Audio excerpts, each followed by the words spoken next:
everyone, today I am going to be, just moving my book slightly into shot better. I'm sorry I can't get it down anymore because my tripod's in the way and this is quite high up on the page. But we're going to be doing this one. This is day 5 in our 30 days of flowers. Brain is not engaged.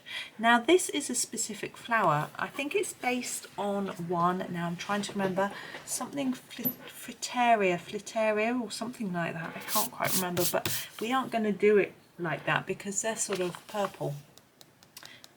We're going to do something different. Now I have got my Derwent Chromaflow pencils out for this one. I just thought it'd be fun to try a different set. And I have a few ideas for this one. I'm going to do it blue. We have got another blue one in this row, but I didn't want to do it yellow. I find yellows tricky, and I didn't think yellow would quite work, and I've just got this idea. So anyway, we're going to start with blue. We're going to start with denim, and so I get my hands all wrapped around the tripod, and we're going to do a layer of denim at the top of each petal like this and fade it towards the center and a bit at the bottom. It's not too much like that, and then this back one actually we're going to do a fair bit of denim. Probably just leave it in denim because it's behind and it's the very bottom, and the same here. I hope you're all well today and happy, and I hope you may have already had some time to colour, although it might be quite early depending on what part of the world you're in and what time you're watching this, but I hope you do find time to colour today. Now I'm going to use this one next, which is the Turquoise Green. Okay, and what I'm going to do is go right over the top of the denim. This isn't very sharp, it might be okay, it might be better being a bit blunt. So I'm sort of blending in. No, I need it a bit sharper. Now these Derwent pencils always are prone to breaking, so I'm a little bit nervous, but it seems to have sharpened up okay. They are much better if you use a Derwent sharpener, but mine's not handy at the minute. So what I'm trying to do is to layer it on a little bit more over the darker bit where we put the denim, and make it lighter towards the middle of the petal, and then I'm going to draw them up both ends together. So I do bit by bit because I want to reduce my amount of colour and leave a bit in the middle that's white but barely visible. Okay, and then we're going to do the same with this big petal, so all the way over the top of the denim. Page needs flattening a little bit. It's quite difficult when you're colouring near to the centre. I've got a book underneath so that it lies a little bit more flat, which helps me, because I find if you're on a thin page, which is a long way near the beginning or the end of the book, this is near the beginning, it's quite tricky to colour it, so I put a book underneath and I'm trying to hold it down a little bit.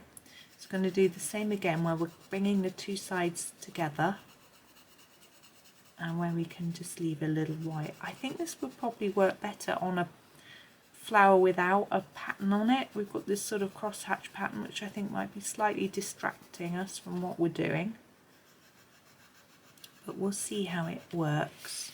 You can use this technique for a different flower if you think it will work better. I think it's quite a nice colour set combination for peacocks and hummingbirds, things like that, as well as flowers. I've only recently discovered this sort of colour combo. I'm just going back over and fiddling and tidying. I'm going to go over those, or else they'll look odd because they'll be the only ones that haven't gone over. And then I'm going to go back to my denim again. Let me just show you denim, and just do a few little bits and bobs. Oh, just thought I was going to sneeze then, but I didn't. It almost was reaching to pause the video. And I'm going to go along the edge of here. Basically, just along the black line and a tiny bit beyond. Then you can just see there's a separate petal on the front there. That bit is a bit paler. This is that bit. There we go. So that is our petals, and then we have to think about the stem. Now I feel that this is quite a bluey green would work very well. We've only got 3 greens anyway in our set, and so the basil, it's quite small, that writing, isn't it? Basil will probably work, and we'll make a start with that and then see what happens. Really, this one's been sharpened with a Derwent sharpener. You can see how long the end is, even though it isn't even, it's quite blunt. I was using it last night actually. I was watching TV and just doing a bit of quick colouring in a mandala book on my lap, and I grabbed this tin because it was small, because it was on the sofa. I was going to do the page in pen, and I decided having pens on the sofa was probably not the wisest idea. We've already got a patch of paint from my husband. He always paints at the sofa, but he is a lot better than me at not making a mess. I'm so messy. I'm doing the whole of this, as you can see, but I'm just trying to make it darker in some areas just to make it look a little bit more exciting, should we say. But I don't want it too sparsely coloured in the middle, because I don't think I'm going to add another colour, because the other colours aren't right. We've got a sort of olive green and a very bright green, so I'm just going to use this one. So anyway, I was colouring with this one, so I've worn it down a bit, but they're fairly hard. I like not so hard they're unusable, obviously. I find kiddies colouring pencils are the hardest. They're so hard. Can't you press and press? You can't get any colour out. You end up ripping the page. It's just awful.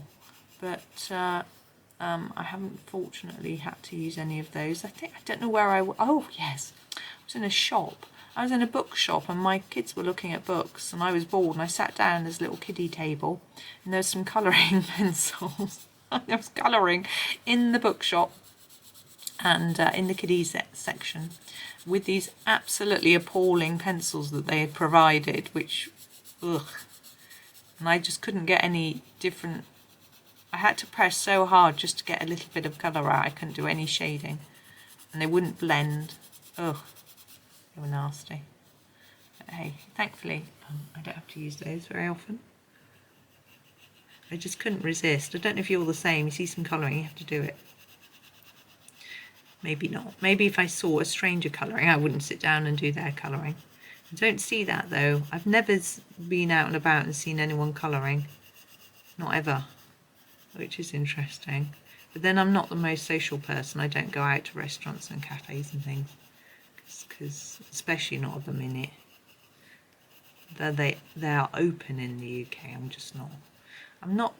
It's also, I'm really fussy eating, so it's not much fun going out. Right, I want to, now we've done a few backgrounds on some of the other ones. I'm thinking about what to do for this. I'm looking at what I've got. What can I do? What shall I do? I think I might. I don't feel like I want to do anything, to be honest. I don't think it needs anything. I think it looks quite nice just as it is. So maybe we'll just leave that one without anything. No, we don't have to do a background on every one. So I think we'll just leave that one just as it is. You know, you could use some of the other ideas. You know, I quite like the stars on this one. I quite like that. So I would be tempted to do that on everyone. Oh, sorry, crinkly nose. See page. So I might have been. That's my favourite so far. But we'll leave that one, and we'll just leave. Now, oh, the only thing is the Derwents can be a little bit. I'm just stretching for a pencil when I'm talking. I don't want that one there. The Derwents can be quite not. Oh, I've lost it. They don't necessarily blend that nicely. and using a blending pencil can help. A Derwent blending pencil is the best thing. As I said, I've lost it, so I'm using a Prisma one, and I'll just show you. You might be able to see the difference. I don't know how good the camera is at picking that up, but I can see a huge difference between that and that. And it just smooths everything out. But the Derwent blenders work really well, but this is a Prisma blender, it does work well too. So that's good. It's worth knowing, isn't it? But I don't worry about, oh, I have to only use Prisma blenders on Prisma pencils and whatever. I just use them anything on anything. That will do. I don't want to blend anything else. I'm quite happy with the rest. So there we go. So I'm going to stop waffling on and I shall go. But I hope that was okay for you and gave you a little idea of a different sort of colour idea. And hopefully I can find a few different combos for you on other ones as well. So thank you for watching. Enjoy the rest of your day and happy colouring.